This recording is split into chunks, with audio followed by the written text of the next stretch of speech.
Good evening.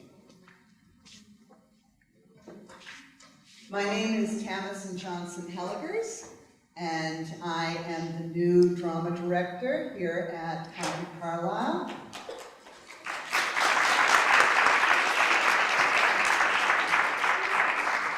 I'm so happy to see all of you. It's exactly what our cast needs, is a nice, hearty audience. Feel free to laugh and to joke and to clap and enjoy yourselves as we jump into the magic of the evening.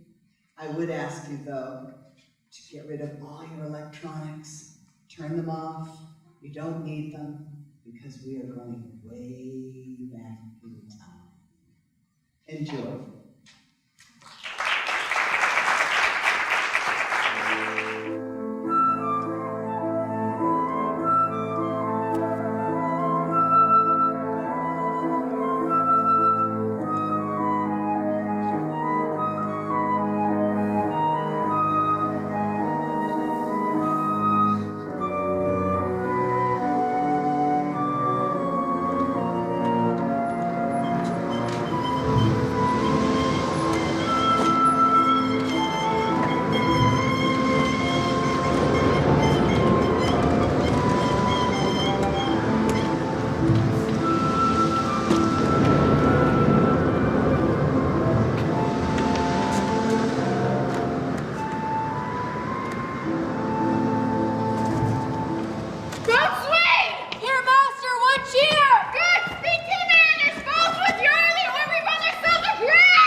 We are merely cheated of our lives by drunkards. Mercy on us! We split! No! Farewell, my wife and children. Farewell, brother! Oh, let us all sink with the king. And let's take leave of him. Now would I give 1,000 furlongs of sea for an acre of barren ground long heath. Ground first. Anything. The wills above be done, but I would fain die a dry death.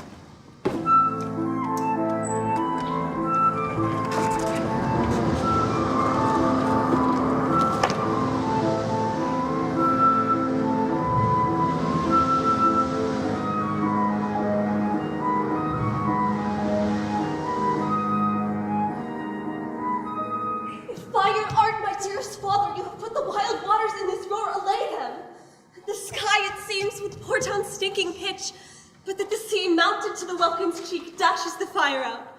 Oh, I have suffered with those that I saw suffer. A brave vessel who had no doubt some noble creature in her dashed all to pieces. Oh, the cry did knock against my very heart. Poor souls, they perished. Had I been any god of power, I would have sunk the sea within the earth, or that the good ship so have swallowed and the frauding souls within her. Be contented. No more amazement. Tell your piteous heart there's no harm done. Oh, woe the day. No harm. I have been nothing but in care of thee. Of thee, my dear one. Thee, my daughter, who art ignorant of what thou art. Not knowing of whence I am, nor that I am better than Prospero. Master of a full poor cell, and thy no greater father. More to know did never meddle with my thoughts. 'Tis time I should inform thee farther. Lend thy hand and pluck my magic garment from me. So lie there, my art. Wipe thou thine eyes. Oh, be contented. The very direful spectacle of the wreck, which hath touched the virtue of compassion in thee, I have with such provision in mine art so safely ordered, such that no soul, no, not so much as an hair betted to any creature which thou heardst cry, which thou saw'st sink. Sit down, for I must tell thee further. Canst thou remember a time before we came unto this cell? Has any house or person kept clear in thy remembrance? 'Tis far off and rather like a dream than an assurance that my remembrance warrants. Had I not 4 or 5 women who once tended Thou me? hadst, Miranda, and more. But how is it that this lives in thy mind? What seest thou else in the dark, backward and abysm of time? If thou rememberest aught ere thou camest here, how thou camest here thou mayest. But that I do not. 12 years since, Miranda. 12 years since thy father was the Duke of Milan and a prince of power. Sir, are you not my father? Thy mother was a piece of virtue, and she said thou wast my daughter, and thy father was the Duke of Milan, and his only princess and heir no worse issued. Alack for mercy. What foul play had we that we came from thence, or blessed was it we did? By both, my girl. By foul play, as thou sayest, we would heave it thence. But blessedly helped thee. My sister and thy aunt call it Antimia. I pray thee mark me that a sister should be so perfidious. She who next to thyself of all the world I loved in 2 word the manager of my state, as at that time I was absorbed, most wrapped in secret studies. The government I cast upon my sister, and to my state no stranger. I, thus neglecting worldly ends, all dedicated to my books and to the bettering of my mind, in my false sister awakened an evil nature. My trust begot in her a falsehood, made such a sinner of her memory, she did begin to credit her own lie. She did believe she was indeed the Duchess. Hence her ambition growing, Antimia conspires with Alonso, King of Naples, to give him annual tribute, do him homage, subject my coronet to his crown, and bend my dukedom, yet unbowed, alas poor Milan, to most ignoble stooping. This King of Naples, being an enemy to me inveterate, hearkens my sister's suit, to help her remove me and mine out of the dukedom, and confer fair Milan with all the honours on my sister. Whereon a treacherous army levied one midnight faded to the purpose, did Antimia open the gates of Milan, and in the dead of the darkness the ministers with the purpose hurried thence, me and my crying self.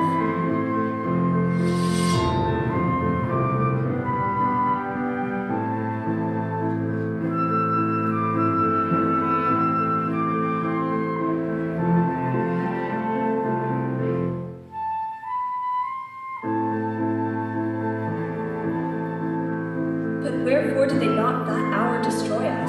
Well demanded, wench. My tale provokes that question. Dear, they durst not, so dear the love my people bore me. No, in few they hurried us aboard a bark, bore us some leagues to sea, where they prepared a rotten carcass of a butt, not rigging nor sail, tackle nor mast. The very rats instinctively have quitted it. There they hoist us, to cry to the sea that roared into us, to sigh to the winds whose pity sighing back lifted us in the How came they ashore? By providence divine. Some food we had and some fresh water that a noble Neapolitan Gonzalo out of his charity, who then being appointed master of this design did give us, with rich garments, linens, stuffs, and necessaries which since have steadied much. So of his gentleness, knowing I loved my books, he furnished me from mine own library with volumes that I pass above my due time. Now sit still and hear the last of our sea sorrow. Here upon this island we arrived, and here I, thy schoolmaster, have given thee more profit than other princesses have, who have more time for vainer hours and tutors not so careful. And I thank you for it, but I beg you, there's still beating in my mind your reason for raising this sea storm. No, thus far forth. By accident, most strange, bountiful fortune now, my dear lady, hath mine enemies brought to this shore. And I do find, by my prescience, that my zenith doth depend upon a most auspicious star, whose influence, if now I court not but omit, my fortunes shall ever after droop.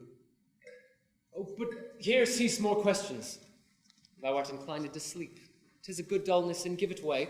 I know thou canst not choose.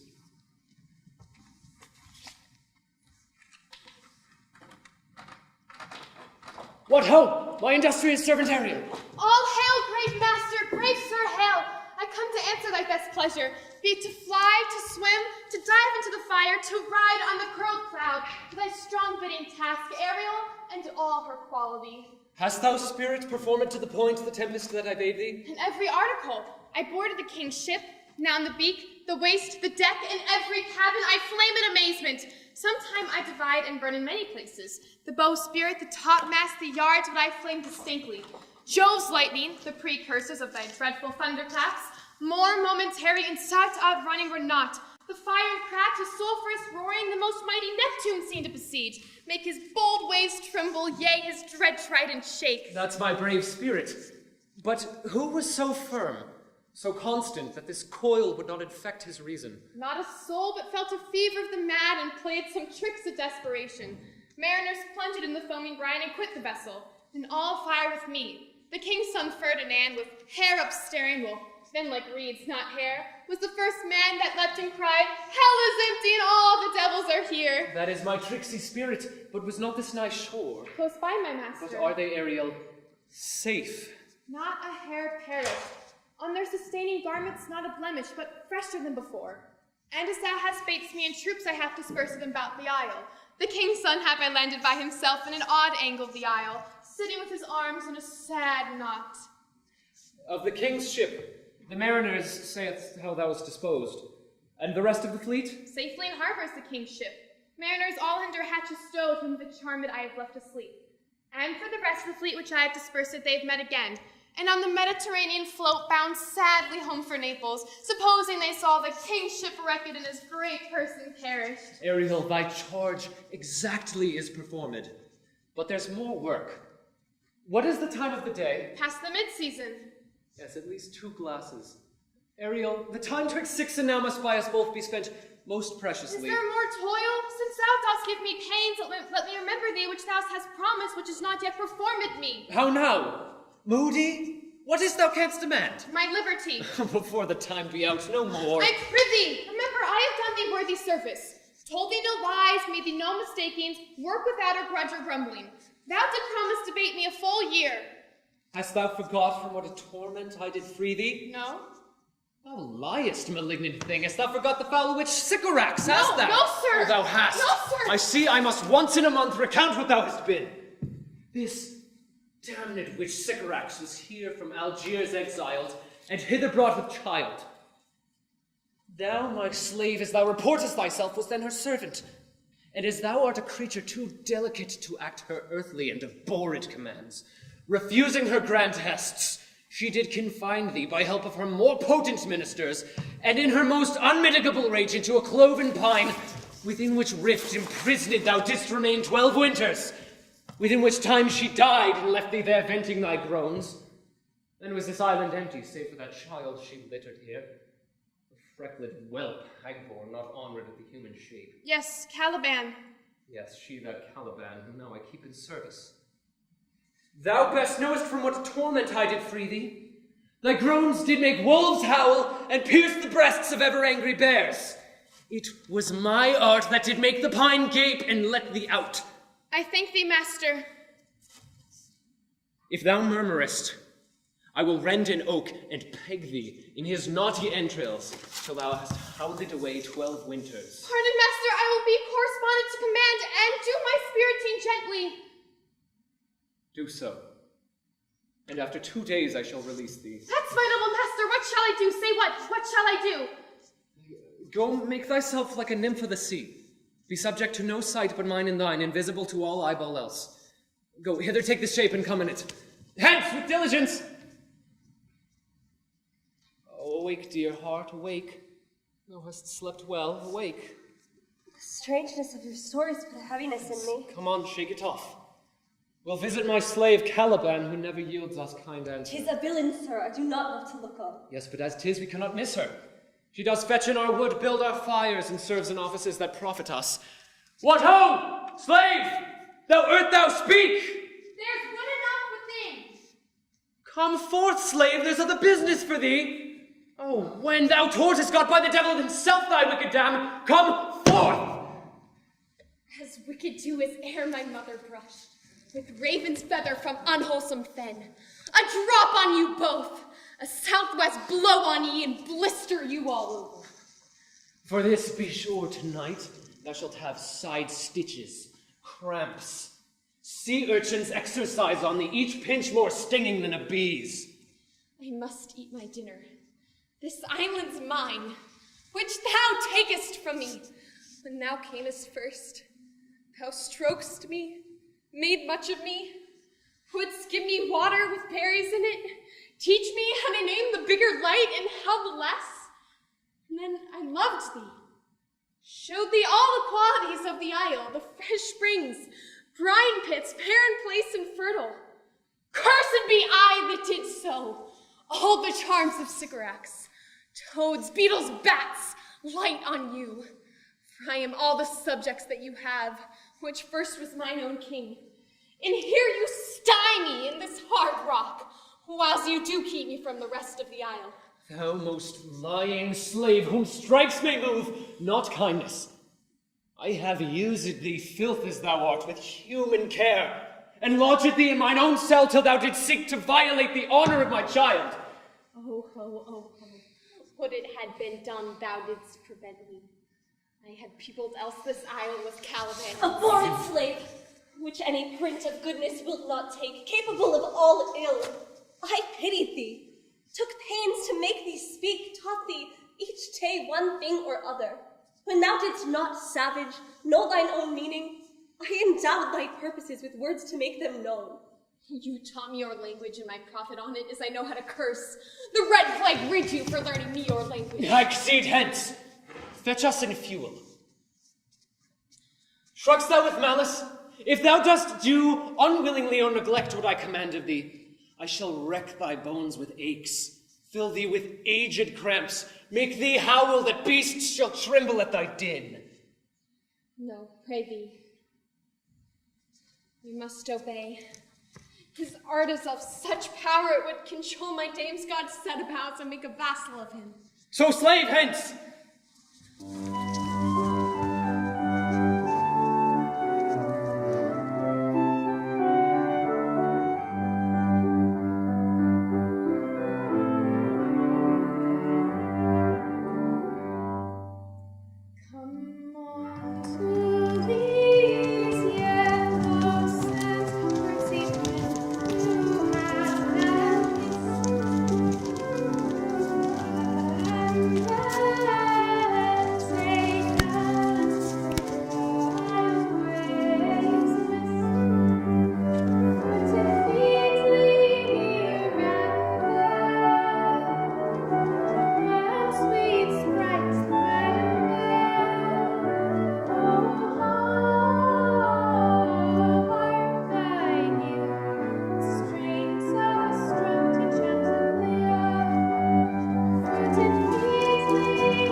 should this music be?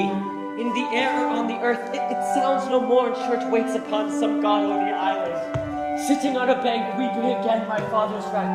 This music crept by me upon the waters, alive with both my fury and passion.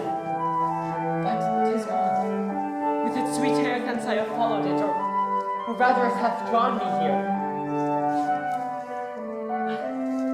It begins again.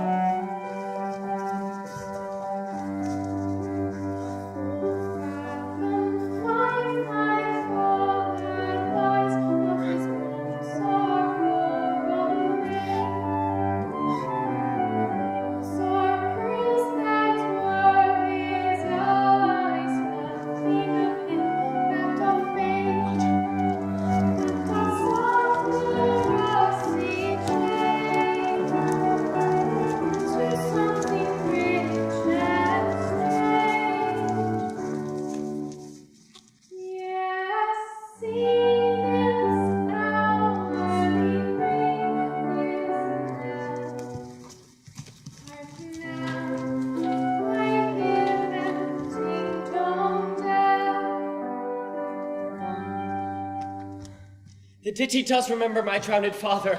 This is no mortal business, nor no sound that the earth owes. I hear it now above me. The fringed curtains of thine eye advance. Say what thou seest yond. What is it? A spirit? Lord, look how it looks about.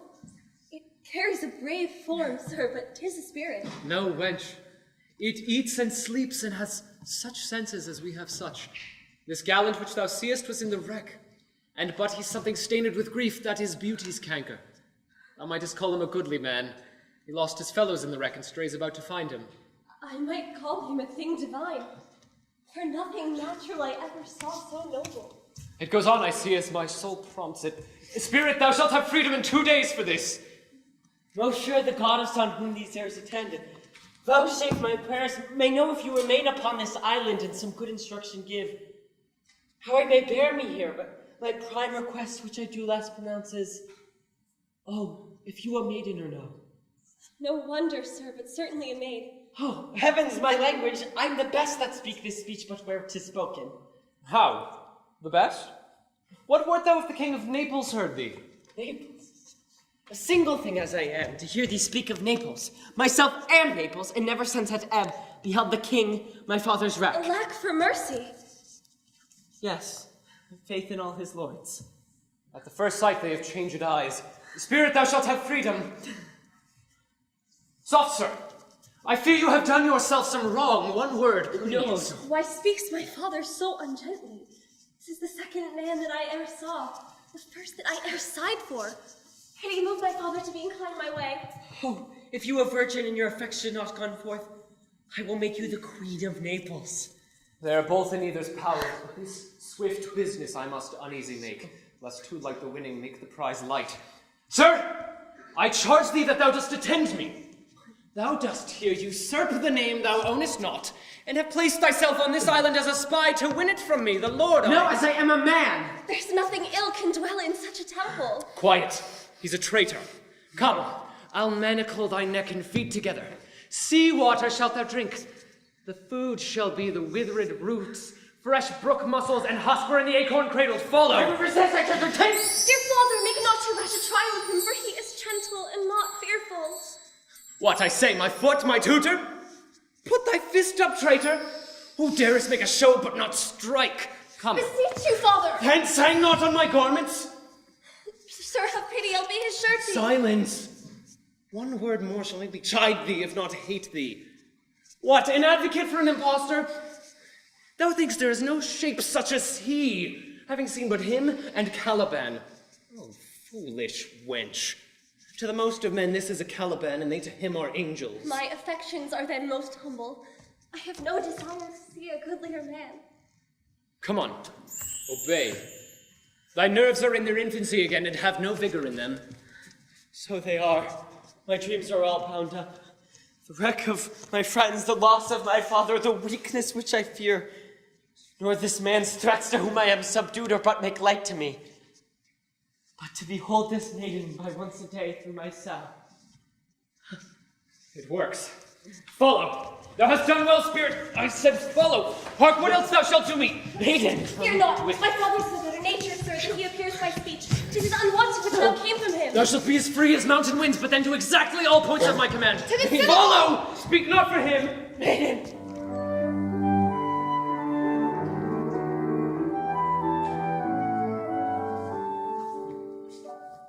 Beseech you, sir, be merry. You have cause, and so have we all, of joy, for our escape is much beyond our loss. It's a miracle. I mean, our preservation. Few in millions can speak like us. Pity, peace. He takes his comfort like cold porridge. Look, he's winding up the watch of his wit. By and by it will strike. Then, wisely, good sir, weigh our sorrow with comfort. Therefore, my lord. Spare. Well, I have done. But yet You will be talking. Or him? The old cock or the cockerel. Though this island seems to be desert, Yes. uninhabitable and almost inaccessible. Yet. Yet, He could not miss it. Must needs be of subtle, tender, and delicate temperance. temperance was a delicate wench. The air breathes upon us here most sweetly. As if it had lungs and rotten ones. Or as 'twere perfumed by a fen. I hear is everything advantageous to life. True, save means to live. Of that there's none, or little. How lush and lusty the grass looks. How green. The ground indeed is tawny. With an eye of green in it. Misses not much. But doth mistake the truth entirely. But the rarity of it is, which is indeed almost beyond credit, As many vouched rarities are. that our garments, being as they were drenched by the sea, hold notwithstanding their freshness and glosses, being rather new dyed than stained with salt water. Methinks our garments are as fresh as when we first put them on in Afrique at the marriage of the king's fair daughter Claribel to the king of Tunis. 'Twas a sweet marriage, and look how well we prosper in our return. Tunis was never graced before with such a paragon to their queen. Is not, sir, my doublet as fresh as the day that I wore it, when I wore it at your daughter's marriage? Cram these words into my ears against the stomach of my sense. Would I had never married my daughter there for coming thence. My son is lost, and in my way, she too, who is so far removed from Italy, I ne'er again shall see her. O thou mine heir, of Naples and of Milan, what strange fish hath made his meal on thee? Sir, he may live. I saw him beat the surges under him and ride upon their backs. He trod the water, whose enmity he flung aside and breasted the surge most swollen that met him. His bold head buffed the contentious waves he kept, and oared himself with his good arms in lusty stroke to the shore. I do not doubt he came alive to land. No, he's gone. God, sir, you may thank yourself for this great loss. That would not bless our Europe with your daughter, but rather lose her to an African. Pity, peace. Oh, no. You were kneeled to and importuned otherwise by us, and the fair soul herself, weighed between loathness and obedience, of which end of the beam should bow. We have lost your son, I fear forever. Milan and Naples have more widows of them of this business's making than we bring men to comfort them, and that fault's your own. So is the dearest of the My lost. lord Sebastian, the truth you speak doth lack some gentleness and time to speak it in. You rub the sore when you should bring the plaster. Very well. It is foul weather in us all, good sir, when you are cloudy. Now had I plantation of this isle, my lord, He'd sow it with nettle seed. Or docks or mallows. and were the king on it, what would I do? He being drunk for want of wine. In the Commonwealth, I would by contraries execute all things, for no kind of traffic would I admit. No name of magistrate. Letters should not be known. Riches, poverty, succession, none. Born, bound of land, tilth, vineyard, none. No use of corn, or wine, or metal, or oil. No occupation. All men idle, all. And women, too, but innocent and pure. No sovereignty. Oh, no sovereignty, but you would be king on it. The latter end of his commonwealth forgets the beginning. All things in common nature should produce without sweat or endeavor. What? Treason, felony, sword, pike, knife, or gun, or need of any engine would I not have. But nature should bring forth of its own kind all poison, all abundance, to feed my innocent people. Oh, but no marrying among his subjects? None, man, all idle, whores, and knaves. I would with such perfection govern, sir, to excel the golden age. Save his majesty. Long live Gonzalo. And do you mark me, sir? Pity, no more, thou dost talk nothing to me. I do well believe, your highness. I did it to minister occasion to these here royals who are such sensible and nimble lungs that they always use to laugh at nothing. Oh, well. 'Twas you we laughed at. Who in this merry kind of fooling am nothing to you, so you may continue and laugh at nothing still. Oh, what a blow was there given. Nay, good my lord, be not angry. No, I warrant you, I will not adventure my discretion so weakly. Will you laugh me asleep, for I am very heavy. Go, sleep and hear us. What? So soon as sleep? I wish mine eyes would let themselves shut up my thoughts. I feel they're inclined to do so. Oh, do not omit the heavy offer of it, for it seldom visits sorrow, and when it does, it is a comforter. We too, my lord, will watch your person and guard your safety while you take your rest. Thank you. Wondrous heavy.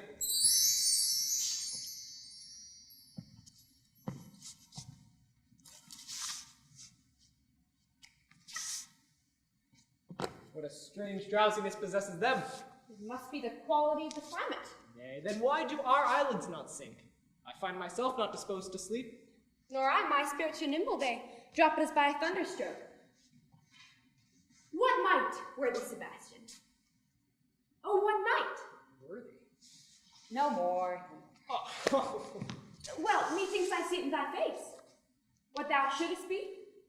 The occasion speaks thee, and my strong imagination sees a crown dropping upon thy head. What art thou waking? Dost thou not hear me speak? I do. And surely it is a sleepy language, and thou talkst out of sleep. What didst thou say? 'Tis a strange repose to be sleeping, yet with eyes wide open, standing, speaking, moving, and yet so fast asleep. Noble Sebastian, thou lettest thy fortune sleep, die rather, winkest while thou art waking. Snorest more distinctly now. There's meaning in thy snores. I am more serious than my custom. You must be so too. If heed me, Well, I am standing water. I'll teach you how to flow. Do so.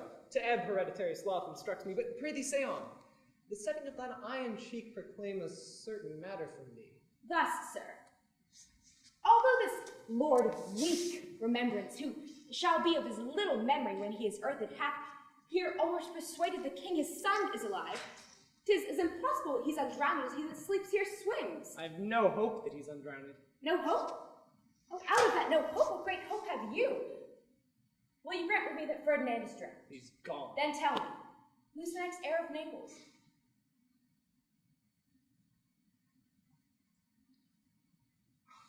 Clarabelle. She that is Queen of Tunis? She that dwells 10 leagues beyond man's life? She that from Naples can have no note unless the sun will post till newborn chins be rough and razorable. Alonso's daughter, from whose wedding we were all sea-swallowed, though so some cast up again, and by that destiny perform an act where what's past is prologue, what's to come in yours and my discharge. What stuff is this? 'Tis true, my brother's daughter's Queen of Tunis, so she is heir of Naples, but betwixt these regions there is some space. Space whose every cubit seems now to cry out, Clarabelle, keep in Tunis and let Sebastian rule. Same as for death, that now sees them. Why, they were no worse off than now they are. There be those that can rule Naples as well as he that sleeps. Lords that can prate as amply and unnecessarily as this Gonzalo. Oh, that you bore the mind that I do, what a sleeper this for your advancement. Do you understand me? Methinks I do. And how does your content tend to your own good fortune? Well, I do remember how you did supplant your brother Prospero. True. And look how my garment sits upon me, much better than before. My brother's servants were then my fellows, now they are my men. Nay, but for your conscience. Aye, sir, where lies that? I have not this deity in my bosom. 20 consciences that stand twixt me and Milan, candid be they and melt, ere they molest. Here lies your brother, no better than the earth he lies upon. If he were that which now he's like, that's dead, whom I with this obedient steel, 3 inches of it, can lay to bed forever, whilst you do in this ancient morsel, this Sir Prudence. For all the rest, they'll take suggestion as a cat laps milk. Thy case, dear friend, shall be my precedent. As thou gotst Milan, I'll come by Naples. Draw thy sword. One stroke shall free thee from the tribute that thou payest, and I, the king, shall love thee. Draw together, when I rear my hand, do the like to fall on Gonzalo. My master through his art foresees the danger that you, his friend, are in, and sends me forth for else his project dies to keep them living. While you here do snoring lie, open-eyed conspiracy, his time doth take. If of life you keep a care, shake off slumber and beware. Awake, awake! Now, good angels, preserve the king. How now? Ho, awake! Why are you drawn? Wherefore this ghastly looking? What's the matter? Whilst we stood, secure in your repose, even now we heard a hollow burst of bellowing like bulls or rather lions. It struck mine ear most terribly. Did it not wake you? I heard nothing. Yes, 'twas a din to fright a monster's ear, to make an earthquake. Or methinks it was a whole herd of lions. Heard you this, Gonzalo? Upon mine honor, sir, I did hear a humming, and that a strange one which did awake me. 'Tis best we stand upon our guard, or that we should quit this place. Let us draw our weapons. Lead off this ground, and let's make further search for my poor son Ferdinand. Heavens keep him from these beasts, for he is sure on the island. Lead away! Prospero, my lord, shall know what I have done. So, king, go safely on to seek thy son.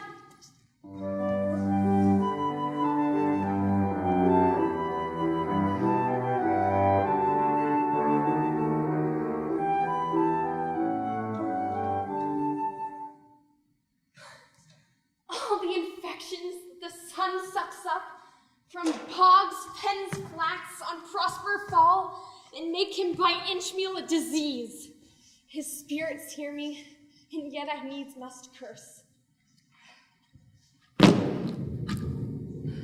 They'll nor pinch me, fright me with urchin sows, pitch me in the mire unless he bid 'em.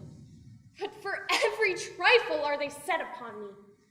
Sometime like apes, that mow and shatter at me and after bite me, and sometimes like hedgehogs that lie tumbling in my barefoot way and melt their pricks at my footfall.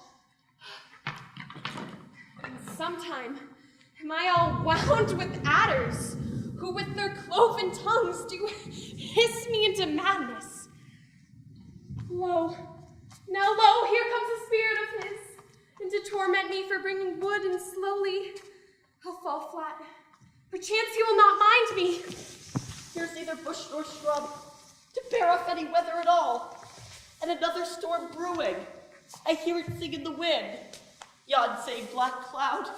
Yon huge one. Looks like a foul bombard that would shed his liquor. If it should thunder as it did before, I know not where to hide my head. Yon same cloud cannot choose but fall by pailfuls. What have we here? A man? Or a fish? Dead? Or alive? A fish. Smells like a fish. Ugh, a very ancient and fish-like smell. A strange fish. Were I in England now, as once I was, and had but this fish painted, not a holiday fool there, but would give a piece of silver. There would this monster make a man. Any strange beast there makes a man. When they will not give a hay-penny to relieve a lame beggar, they'll lay out 10 to see a dead Indian. Like a man. His fins like arms. Warm! Oh, my trough! I do now let loose my opinion. Hold it no longer. This is no fish, but an islander that have lately suffered by thunderbolt. Alas, the storm has come again. My best way is to creep under his gabardine. There is no other shelter hereabout. Misery acquaints a man of strange bedfellows. I will here shroud till the dregs of the storm be past.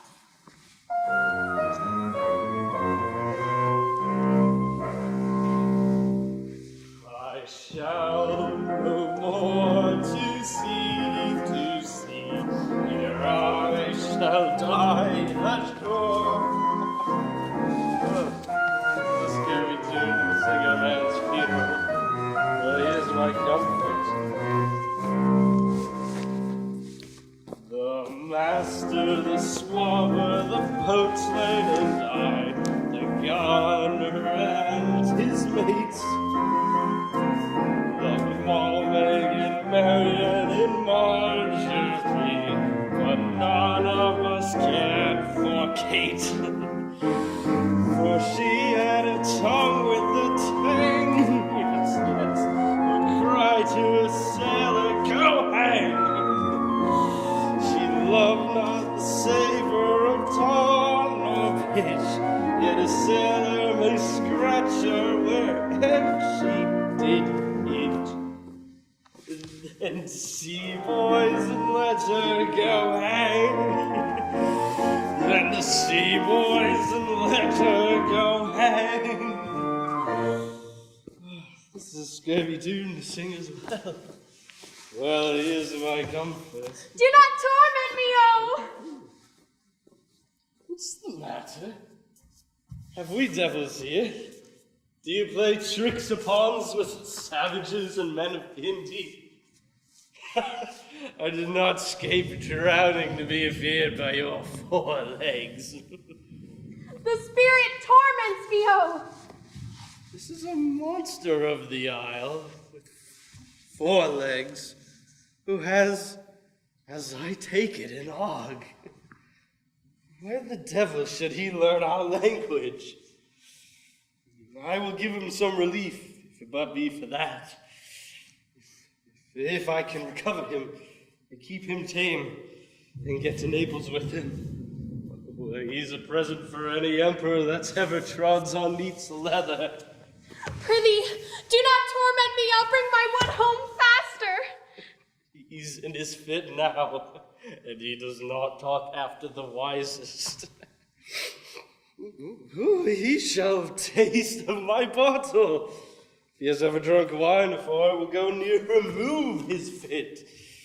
If I can recover him, keep him tame, I will not take too much for him, for he shall pay for him, and that hath him, and that soundly. Thou dost me yet but little hurt. Thou wilt anon, I know it by thy trembling. Now prosper works upon thou. Come on your ways, open your mouth. This will give language to you, cats. Open your mouth, this will shake your shaking. I can tell you in that soundly, you cannot tell who's your friend. Open your chaps again. I should know this voice. It should be, but he is drowned, and these are devils, so defend me. 4 legs and 2 voices. Oh, most delicate monster indeed. His forward voice is to speak well of his friend. His backward voice is to utter foul speeches and detract. If all the wine in my bottle can recover him, I will help his hog. Come, my men, I shall pour some in thy other mouth. Stefano! Doth thy other mouth call me? This is a devil and no monster. I will leave him my milk spoon. Stefano! If thou beest Stefano, touch me and speak to me, for I am Trinculo. Be not afeard, thy good friend Trinculo. Thou beest Trinculo. I'll pull thee by thy lesser legs.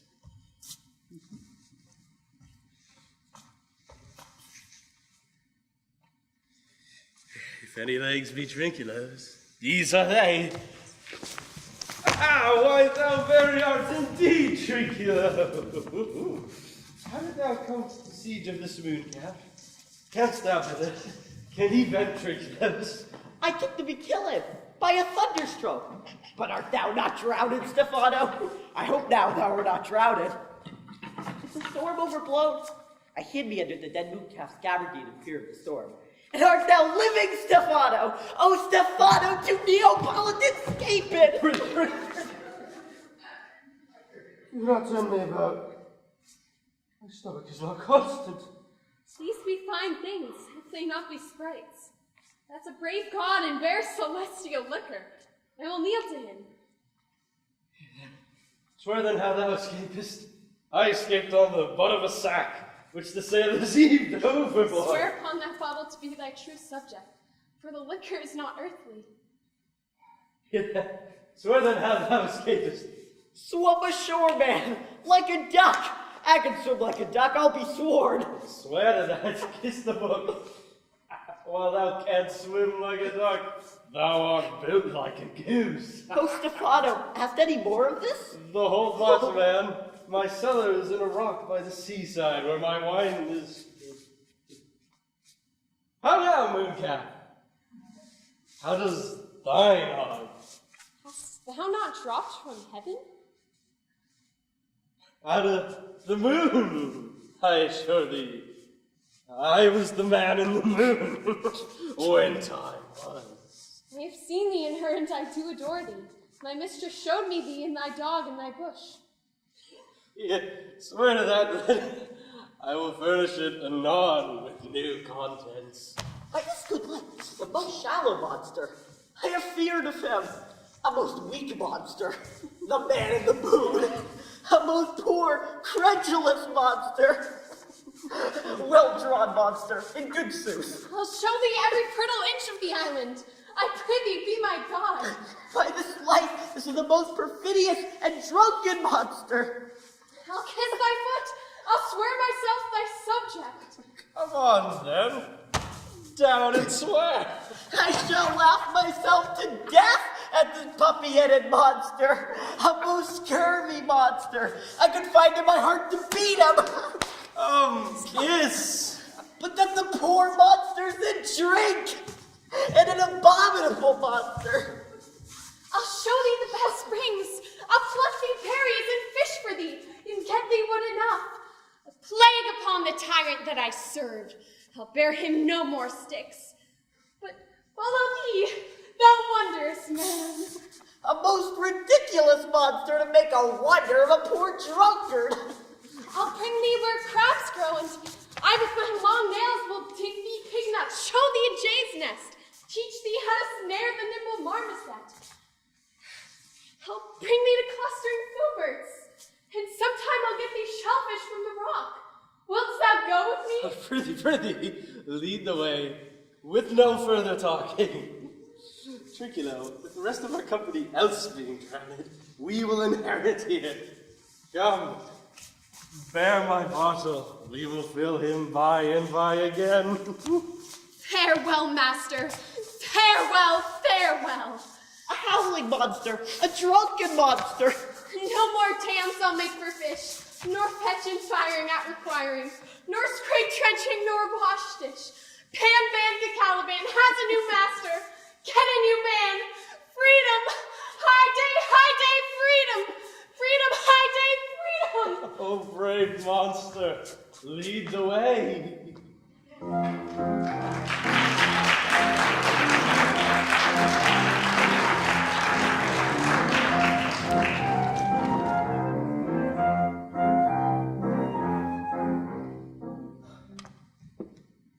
There be some sports are painful, but in their labor delights in them sets off. Some kind of baseness are nobly undergone. The most poor matters point to riches' end. This my mean task, which is heavy to me, is odious. But the mistress to whom I attend quickens what's dead. Oh, she is 10 times more gentle than her father's crabbin, and he's composed of harshness. I must remove some thousands of these logs and pile them up upon sore interjection. But when my mistress sees me work, she weeps, and with her pleasures refresh my labors. Alas, now pray you, work not so hard.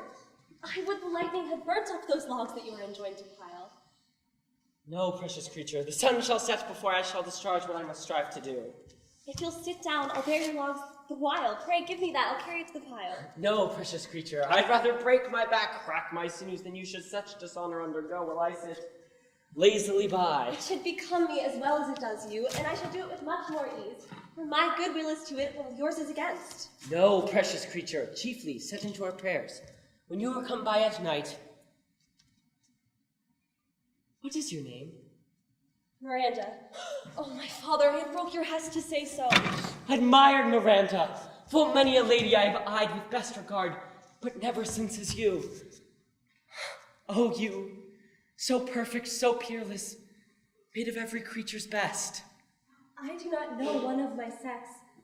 No woman's face remembers, save from my glass mine own. Nor have I seen more than I may call men than you, good friend, and my dear father. How features are abroad I am skilless of, but by my modesty, the jewel in my dower, I would not wish another companion but you, nor can imagination form another shape to like of. But I prattle something too wildly, and my father's precepts I therein do forget. I am in my condition a prince, Miranda. A king I would not so, and no more chiefly would endure this fresh fly slavery blow of my mouth. But for now, I am your precious logman. Do you love me? Oh God, bear witness to this sound. I do beyond all limit to prize, love, and honor you. I'm a fool to weep at what I am glad of. Fair encounter of two most rare affections. Heavens rain grace on that which breeds between them. Wherefore weep you? At mine unworthiness, that dare not offer what I desire to give and much less take what I shall die to want. But this is trifling, and all the more seeks to hide itself the bigger bulk it shows. Hence bashful cunning and prompt me, plain and holy innocence. I am your wife if you will marry me. If not, I'll die your maid. To be your fellow you may deny me, but I am your servant whether you will or no. Maiden, I am most humble as ever. My husband, then? Aye, where the heart is willing, here's my hands. And mine, with my heart in them, and now till half an hour hence. 1,000 thousands! So glad if this is they I cannot be, or surprised withal. But my rejoicing at nothing can be more. I'll to my book, for yet ere supper time I must perform much business appertaining.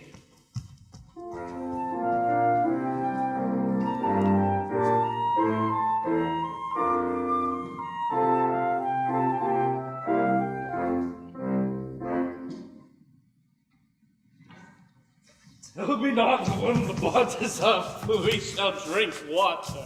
Therefore bear up and board up. Serpent monster, drink to me. Serpent monster, the folly of this island. They say there's but 5 upon this isle. We're 3 of them. The other 2 be braided like us. The state totters. Serpent monster, drink to me when I bid thee. Thy eyes are almost set in thy head. Where should they be set else? You were a very brave monster indeed, if they were to be set in his tail. My mad monster hath drowned his tongue in sack. For my part, the sea cannot drown me. I swam. Here I can recover the shore 35 leagues off and on. Oh, by this light, thou shalt be my lieutenant, monster, or my standard. Mooncalf, speak once in thy life, if thou be'st a good mooncalf. How does thy honor? Let me lick thy shoe. I'll not serve him. He is not valiant. Thou liest, most ignorant monster. Why, thou debauched fish. Thou wilt thou tell such a monstrous lie, being but half fish and half a monster. Oh, how he mocks me. Wilt thou let him, my lord? Lord, quoth he, that a monster could be such a natural. No, love again. Bite him to death, I prithee. Trigger, run into no further danger. You prove to be a mutineer. The next tree. The poor monster's my subject, and he will not suffer indignity. I think, my noble lord, wilt thou be pleased to hearken once again to the suit I made to thee? Very I will. Kneel and repeat it, and speak it of and thyself shall stand. Why, as I told thee before, I am subject to a tyrant, sorcerer, that by his cunning hath cheated me of the island. Thou liest! Thou liest! Thou jesting monkey, thou, I would my valiant master would destroy thee. I do not lie. Trigger, run into no further danger.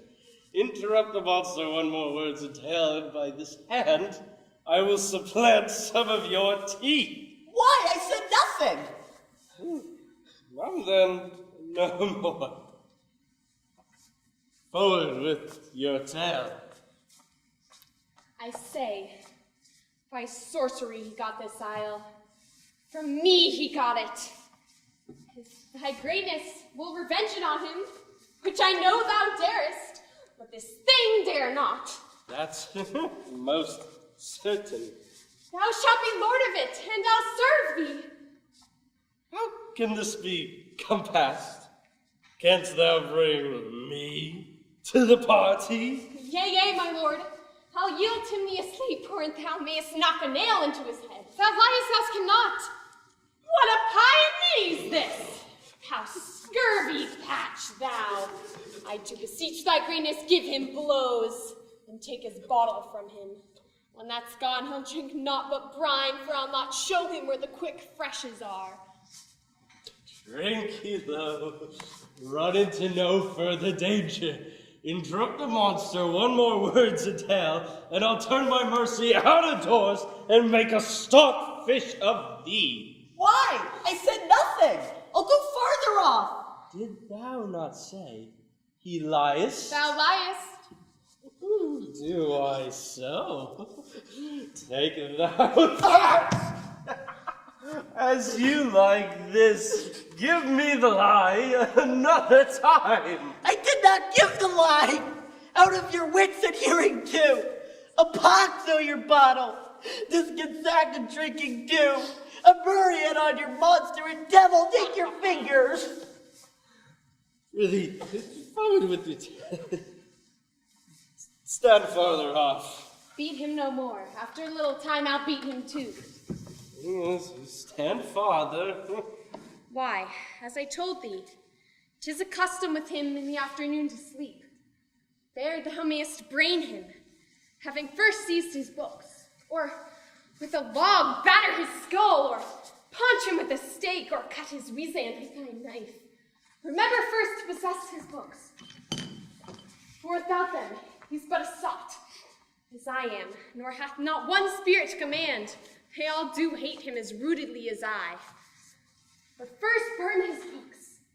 He has brave utensils, for so he calls them, which, when he has a house, he'll deck withal. And that most deeply to consider is the beauty of his daughter. He himself calls her a nonpareil. I never saw another woman put only Sycorax my tame, and she is far surpassed Sycorax, as greatest does least. Is it so brave, alas? Ay, my lord, she'll be thy bed, I warrant, and bring thee forth brave brood. Master, I will kill this man. His daughter and I will be king and queen, save our graces. And Trinculo thyself shall be viceroys. Dost thou like the plot, Trinculo? Excellent. Give me thy hand. I'm sorry I beat thee, but while thou livest, keep a good tongue in thy head. In this half hour will he be asleep. Wilt thou destroy him then? Aye, on my honor. This will I tell my master. Thou makest me merry. I am full of pleasure. Let us be jocund. Will you troll the catch that you taught me but while ere? Of course, monster. I will do reason, any reason. Come, Trinculo, let us sing. Scout him and flout him and flout him and scout him. Oh, thought is free. That's not the tune. What is the same? This is the tune of our catch, played by the picture of nobody. If thou be'st a man, show thyself in thy likeness. If thou be'st the devil, take as thou list. Oh, forgive me my sins! Thy space of debts I defy thee. Oh, mercy upon us. Art thou feared? No, monster. Not I. Be not afeard. This isle is full of noises, sounds, sweet airs that give delight and hurt not. Sometimes 1,000 twangling instruments will hum about mine ears, and sometimes voices that, if then I had waked after a long sleep, will make me sleep again. And sometimes in dreaming, the clouds methought would open and show riches ready to drop on me, that when I waked I cried to dream again. This will prove a brave kingdom to me, where I shall have my music for nothing. When Prospero is destroyed. That will be by and by. I remember the story. The sound is going away. Let's follow it after do our work. Lead, monster, will follow. I wish I could see this dapper man. He lays it on. We'll come. We'll follow Stefano.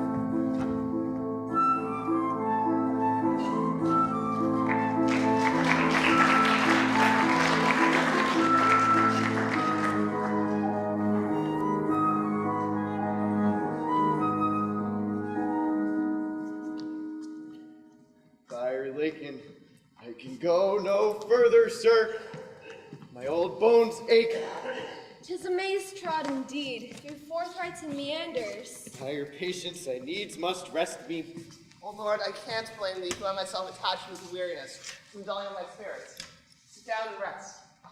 Even now I will put off my hope, and keep it no longer for my flatterer. He is drowned whom we frustrate find, and the sea mocks our frustrate search on land. Well, let him go. I'm right glad that he's so out of hope.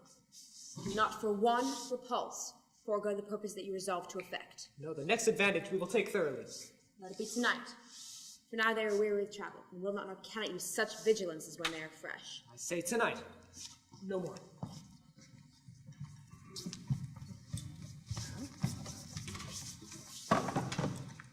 What harmony is this?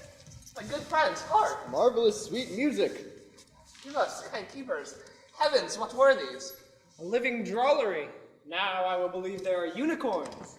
That in Arabia there is one tree, the phoenix's throne, and at this hour a phoenix reigns there. I believe both, and whatever else does want credit come to me, and I swear 'tis true. Travelers ne'er did lie, the fools at home condemn them. If in Naples I should report this now, would they believe me? If we should say we saw such islanders, for certes, these are people of the islands. Who, though they are of monstrous shape, yet their manners are more gentle kind than of our human generation you shall find many, nay, almost any. Honest lord, thou sayest well, for some of you there present are worse than devils. And mark how they express it. Although they want to use a tongue, a sort of excellent dumb discourse. They vanish it strangely. Oh, no matter, since they have left their viands behind, for we have stomachs. Will it please you, sir, to taste of what is here? Not I. Well, faith, sir, you need not fear. I will stand to and feed. Although my last, no matter, for I feel the best is past. Brother, my lady the Duchess, stand to and do as we.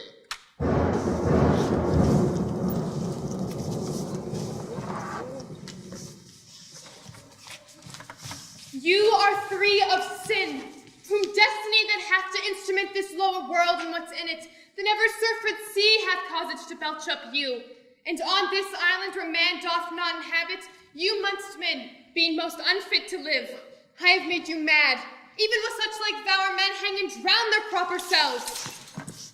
You fools, I and my fellows are ministers of fate.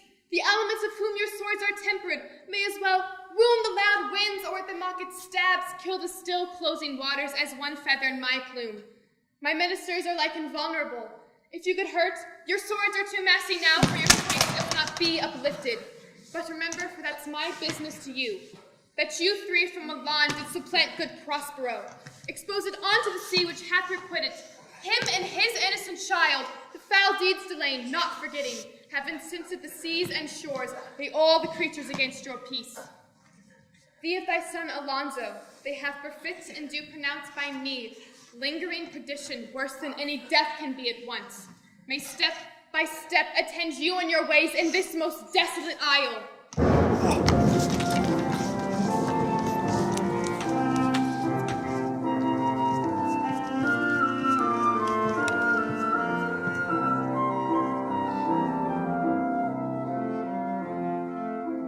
Pray bravely the figure of this harpy hast thou performed, my Ariel. A grace it had devouring. And with good life and observation strange, these are lesser spirits all their parts have done.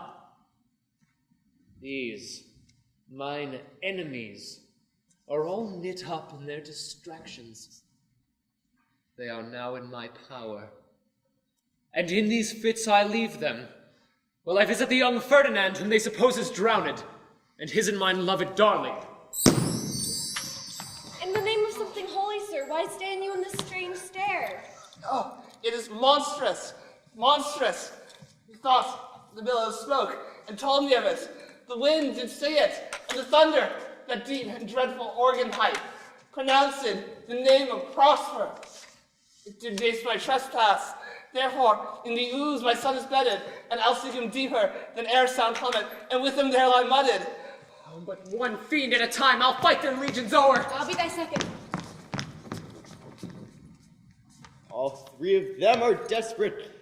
Their great guilt, like poison given them to work a great time after, now gins to bite their spirits. I do beseech you that are of suppler joints, follow them swiftly and hinder from them what this ecstasy may now provoke them to. Follow, I pray you.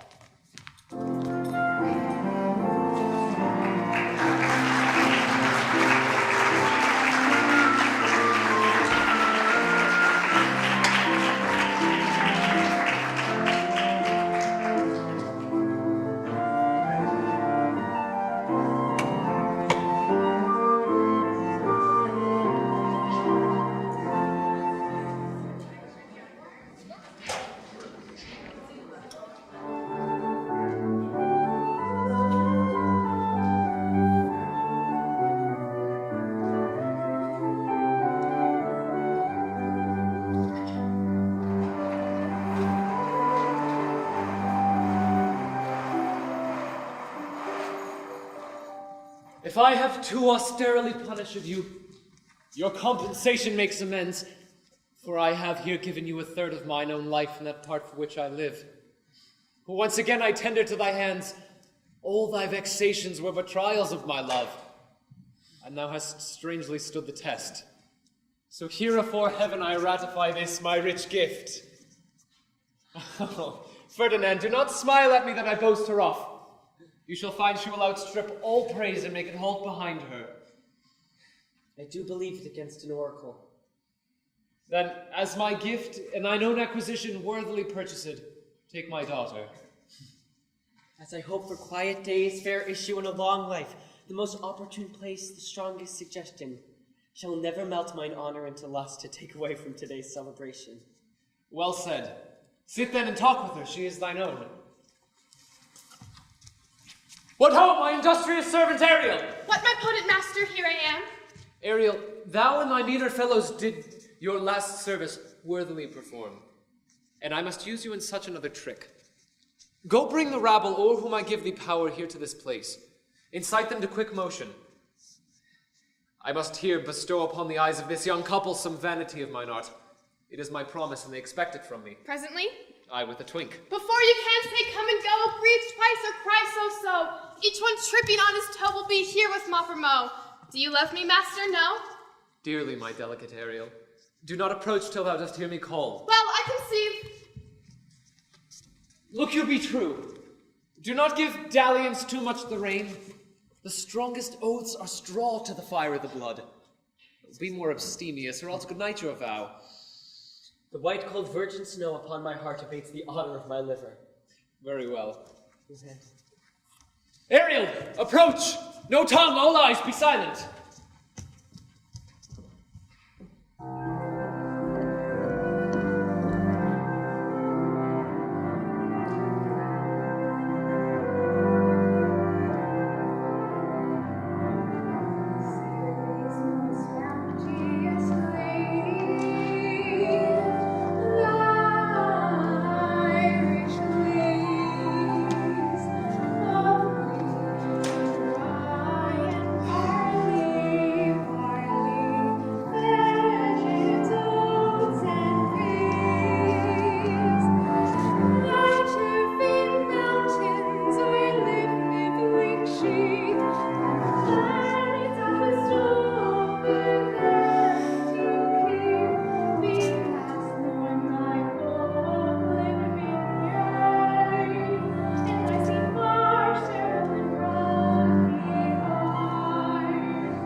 love to celebrate, and some donation freely to a state on the blessed lovers. Tell me, heavenly bow, if Venus or her son, as thou dost know, do now attend the queen.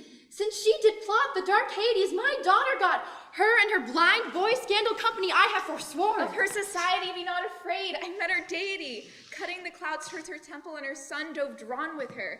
Here thought they'd have some one charm upon this man and maid, whose vows that no bedride shall be paid till Hymen's torch be lightened. As great Juno approaches, I know her by her gait. How does my bounteous sister?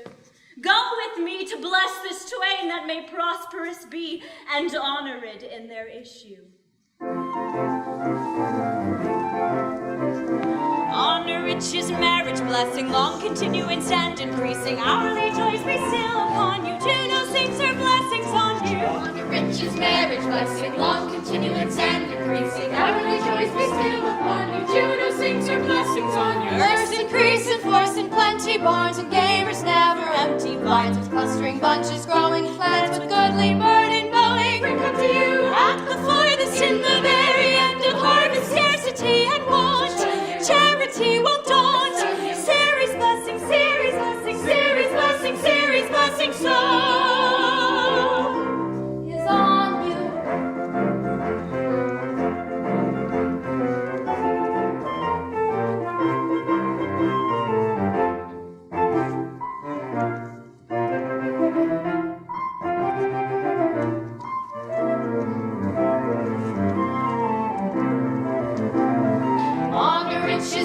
Blessing, long continuance and increasing. Hourly joys be still upon you. Juno sings her blessings on you. Earths increase in force and plenty, barns and gamers never empty. Vines with clustering bunches growing, plants with goodly burden going. Spring up to you at the farthest in the very end of harvest, scarcity and want. Charity won't daunt. Ceres blessing, Ceres blessing, Ceres blessing, Ceres blessing,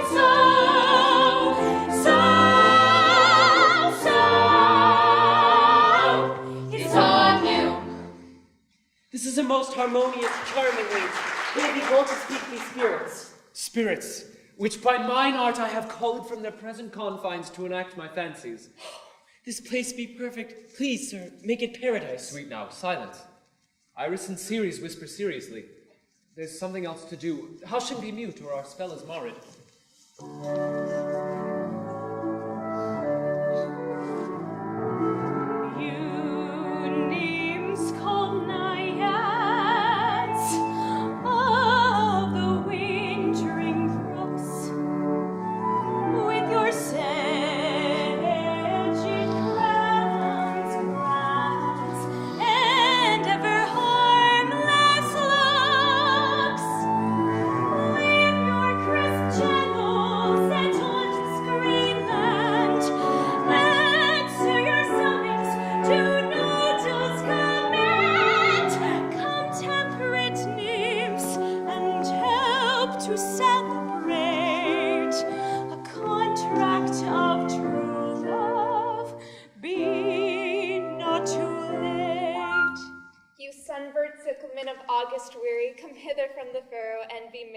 Make holiday your rye straw hats put on, and these fresh nymphs encounter everyone in country footing. I had forgot the foul conspiracy of the beast Caliban and her confederates against my life. The minute of their plot is almost come. Well done! Avoid! No more! Your father is in some passion that works him greatly. Never till this day saw I him so touched with anger, so distempered. You do look, my son, in a moved sort, as if you were dismayed. I pray you, be cheerful. These our revels now are ended, and as I foretold you, these our actors were spirits, and they are now melted into air, into thin air, and like the baseless fabric of this vision, the solemn temples, the gorgeous palaces, the great globe itself, yea, all which it inherits shall dissolve, and like this insubstantial pageant faded, leave not a rack behind. We are such stuff as dreams are made on, and our little life is rounded with a sleep. Sir, I am vexed. Please do not be disturbed with my infirmities. My old brain is troubled. If you be pleased, retire into my cell and there repose. Turn or two I'll walk to still my beating mind. We wish your peace. Come with a thought, I thank thee, Ariel. thoughts I cleave to, what's thy pleasure? Spirits, we must prepare to meet with Caliban. Aye, my noble commander. When I presented Ceres, I thought to have told thee of it, but I feared lest I might anger thee. Where didst thou leave these varlets? Sir, they were red hot with drinking. So full of valor they smote the air for breathing in their faces, beat the ground for kissing of their feet, then bending towards their project. There I beat my tabor, and then following through like unbacked colts, they pricked their ears, advanced their eyelids, lifted up their noses, and they smelt music. So I charmed their ears, there following through toothed briars, prickling gosses and thorns that entered their frail shins.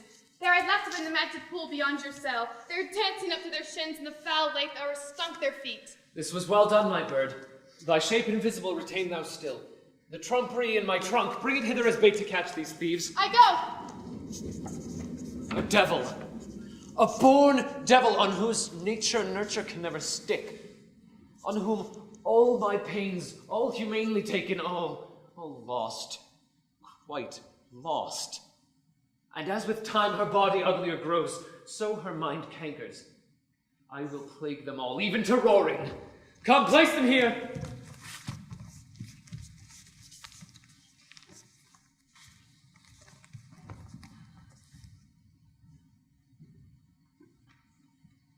Pray you, tread softly, that the blind mole may not hear a footfall. We now are near his cell. Monster, you're fairy.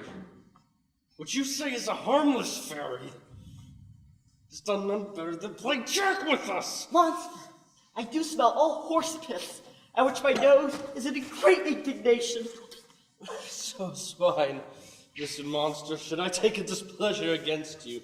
Look you! Thou wert but a lost monster. Good my lord, give me thy favor still. Prize that I shall bring thee to shall hoodwink this mischance. Therefore, speak softly. All's hushed as midnight yet. Aye, but to lose our bottles in the pool. There's not only dishonor and disgrace in that monster, but an infinite loss. Prithee, my king, be quiet. Seest thou here? This is the mouth of the cell. No noise and enter. Do that good mischief which may make this island thine own forever. And I thy Caliban, for I thy footlicker. Give me thy hand. I do begin to have bloody thoughts. Oh, King Stephano! Oh, peer! Oh, worthy Stephano! Look what a wardrobe here is for thee! Let it alone now, fool. It is but trash. Oh, monster. We know it belongs to a frippery. Oh, King Stephano! Oh, put off that gown, Trinculo. By this hand, I'll have that gown. Thy grace shall have it. The dropsy drown this fool. What do you mean to dote thus on such luggage? Let it alone and do the murder first. If he wake, from toe to crown he'll fill our skins with pinches, make us strange stuff. You quiet, monster. Do. A jerking for you, sire. I thank thee, Trinculo. Oh, King Stephano! I shall have none of this. We shall lose our time and be turned to barnacles, or to apes with foreheads villainous low. Monster, lay to your fingers. Help bear this away to where my hogshead of wine is, or you'll be turned out of my kingdom. Go, carry this. And this. Aye, and this. Hey, Mountain, hey!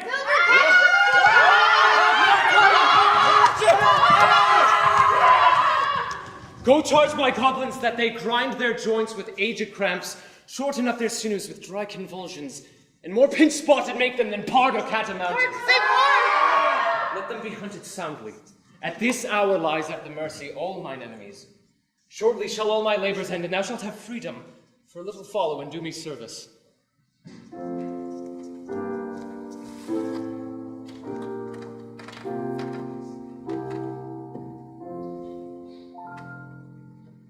Now does my project gather to a head. My charms crack not, my spirits obey. Ariel, my Ariel, how is the day? On the 6th hour, at which time, my lord, you said our work would cease. I did say so when I first raised the Tempest.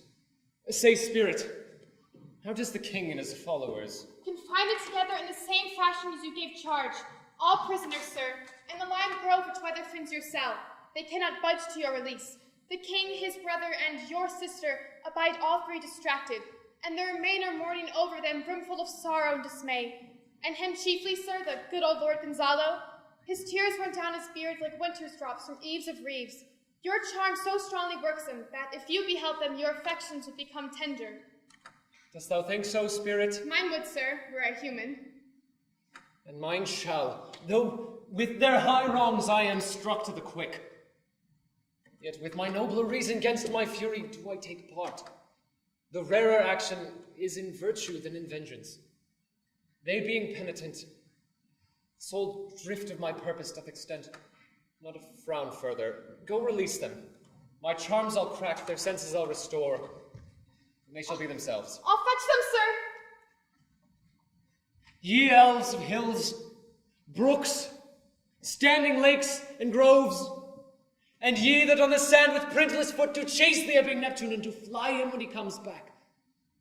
You, whose job it is, that by the moonlight do the green sour ringlets make, whereof the ewe not bites, and you, demi-puppets,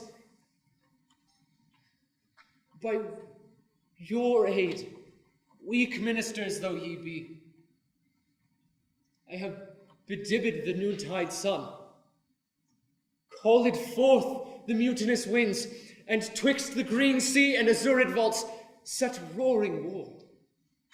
To the dread rattling thunder have I given fire, and rifted Jove's stout oak with his own bolt. The strong based promontory have I made shake, and by the spurs plucked up the pine and the cedar. Graves at my command have waked their sleepers. Open and let them forth by my so potent art. But this rough magic I here abjure, and when I have required some heavenly music, which even now I do, to work mine end upon their senses that this airy charm is for, I will break my staff, bury it certain fathoms in the earth, and deeper than did ever plummet sound, I'll drown my book.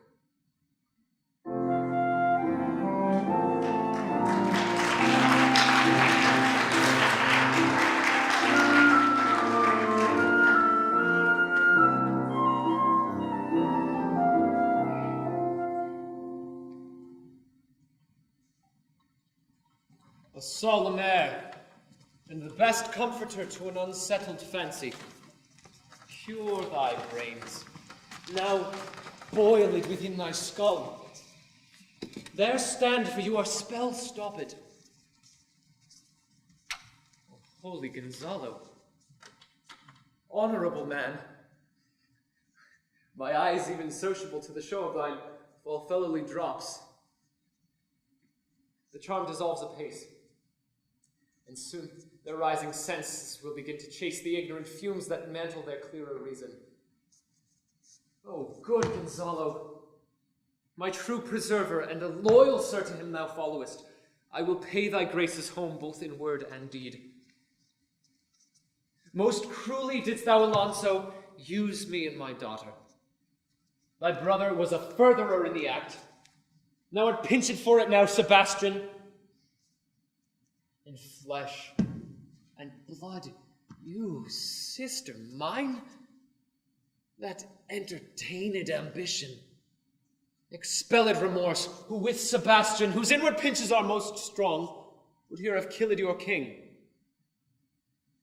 I do forgive thee, unnatural as thou art. Their understanding begins to swell, and soon the approaching tide will shortly fill the reasonable shore that now lies foul and muddy. Not one of them that yet looks on me or would know me.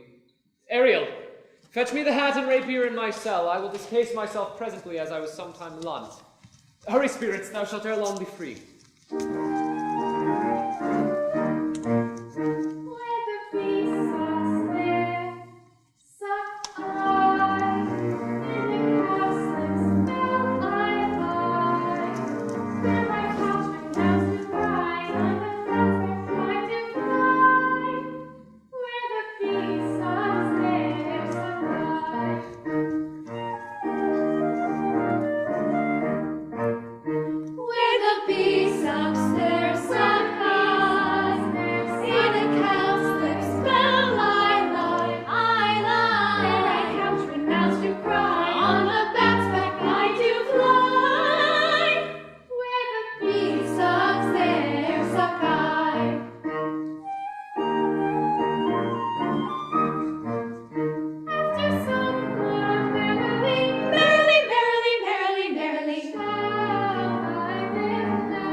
In a cowslip's bell I lie. There I couch my mouse to cry. On the bat's back I do fly. Where the bee sucks, there suck I. That's my dainty Ariel. I shall miss thee, but thou shalt have freedom. So,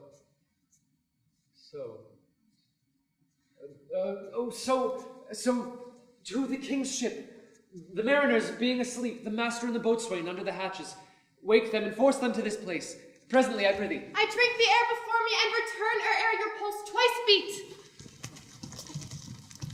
All torment, trouble, wonder, and amazement inhabits here. Some heavenly power guide us out of this fearful country. Behold, Sir King, the wrong Duke of Milan, Prospero. And for more assurance that a living prince does speak to thee, I embrace thy body and bid thee a hearty welcome. Whether thou beest he or no, or some enchanted trifle, to amuse me as late I have been, I not know. Thy pulse beats as of flesh and blood, and since I saw thee, the affliction of my mind amends, which I fear a madness held me. This must crave, and if this be at all, a most strange story. Thy dukedom I resign, and do entreat thou pardon me my wrongs. But if thou beest he, how should thou be living, and be here? First, noble sir, let me embrace thine age, whose honor cannot be measured or confined. Whether this be or be not, I'll not swear. You do yet taste some subtleties of the isle that will not let you know things certain. Welcome, friends all. And to you, my brace of lords, were I so minded, I could pluck his highness frown upon you and justify you traitors. At this time I will tell no tales. The devil speaks in him. No, for you, most wicked lady, whom to call sister would infect my mouth. I do forgive thee thy rankest fault, and require my dukedom of thee, which perforce I know thou must restore. If thou beest Prospero, give us particulars of thy preservation. How thou hast met us here, whom 3 hours since were reckoned upon the shore, where I have lost, oh, how sharp the point of this remembrance is, my dear son Ferdinand. I'm woe for it, sir. Irreparable is the loss, and patience says it is past her cure. I rather think you have not sought her help, whose sovereign aid I often rest myself content. You, the like loss? Yes, Alonso, I have lost my daughter. Your daughter? Oh, heavens! That they were both living in Naples, that they were the king and queen there, that they were... I wish myself were mudded in that oozy bed where my son lies. When did you lose your daughter? In this last tempest. I perceive you lords are jostled from your senses. Know for certain that I am Prospero, and that very duke that was thrust forth of Milan, who, so strangely, was landed where you were wrecked, here upon this island, to be lord on it. But here, stop. 'Tis a chronicle not befitting the first meeting. Welcome, friends all. Here's my cell. Here have I a few subjects in attendance, none abroad. But I pray you, look in. My dukedom, since you have given me again, I will requite you with as good a thing. At least serve you a wonder to content ye as much as me, my dukedom. Oh, sweet lord, you claim me false. No, noble mistress, I would not for the world. If this prove a vision of the island, one dear son shall I twice lose. Oh, a most high miracle. The seas are merciful. I am cursed without cause. Let all the blessings of a glad father compass me about. Arise and say how thou camest here. Father. Oh, wonder. How many goodly creatures are there here? Oh, brave new world that has such people in it. 'Tis new to thee. What is this maid with whom thou wast at play? Is she your eldest acquaintance? Cannot be 3 hours. Is she the goddess that hath severed us and brought us back together? No, sir, she is mortal, but by a mortal providence she is mine. I chose her when I could not ask my father, nor thought I had one. She is the daughter to the famous Duke of Milan, of whom I have heard justly renowned, and who I've received a second father and a second life from. He makes her to him. I am hers. But, oh, how oddly, it must sound ask my child for forgiveness. forgiveness. There, sir, stop. Let us not burden our remembrances with a heaviness that's gone. I have inly wept, or should have spoke ere this. Look down, you gods, and on this couple drop a blessed crown, for it is you who have chalked forth the way which has brought us hither. I say, Amen, Gonzalo. Oh, rejoice beyond a common joy, and set it down with gold on lasting pillars. In one wreck did Ferdinand, the king's son, find a wife where he himself was lost, and Prospero his dukedom in a poor isle.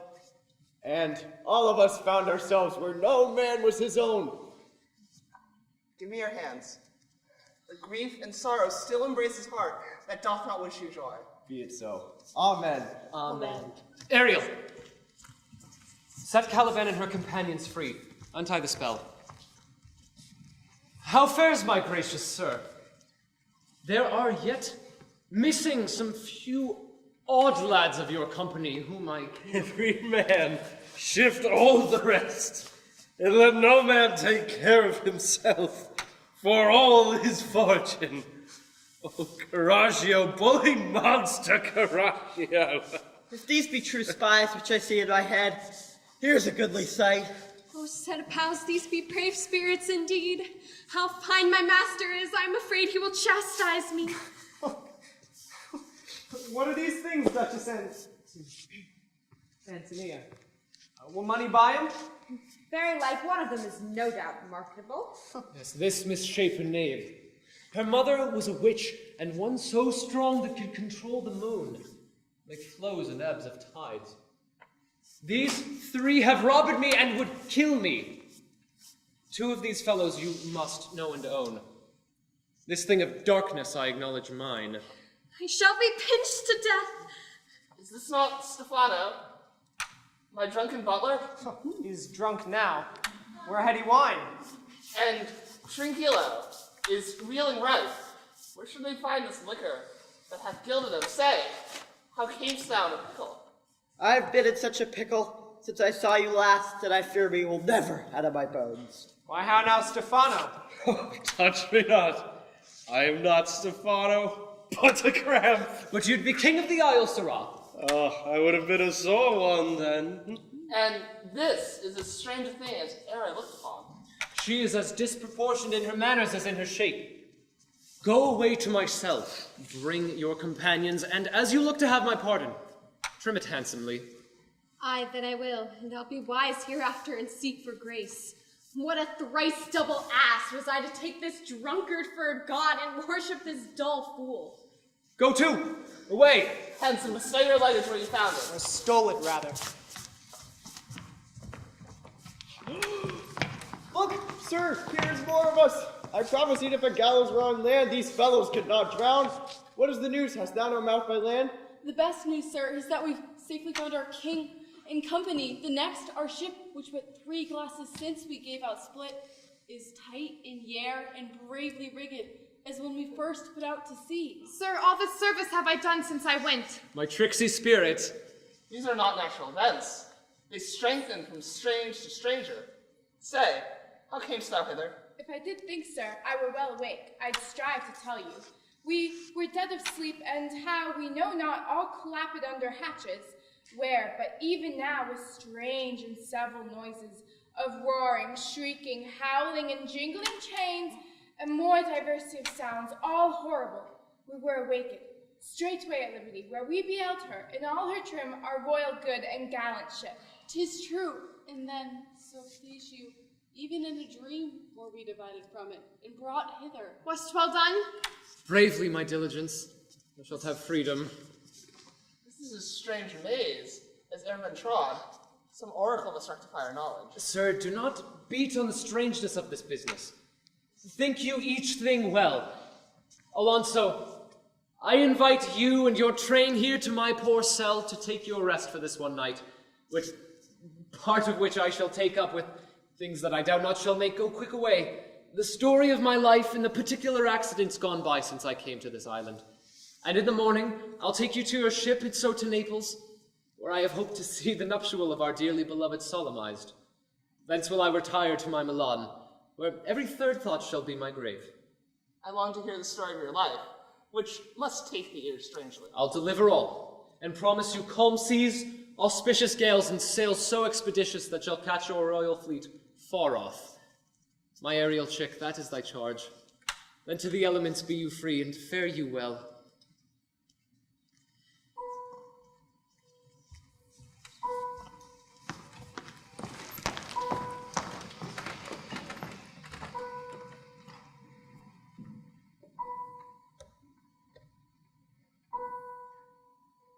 Now my charms are all o'erthrown,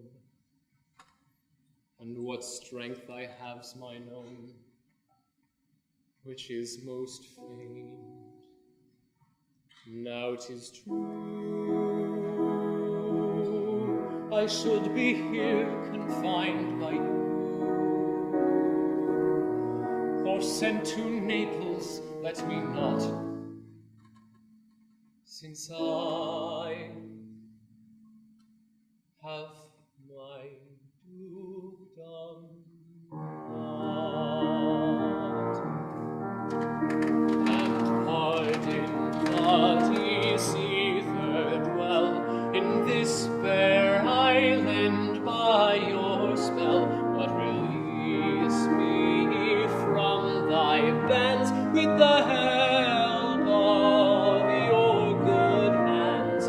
Gentle breath of yours my cell must fill, or else my project fails, which was to please. Now I want spirits to force, hearts to enchant,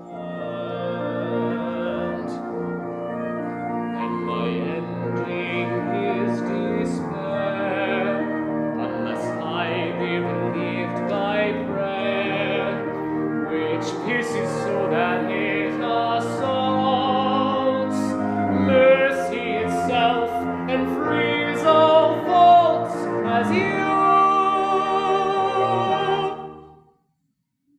from crimes would pardon me. But your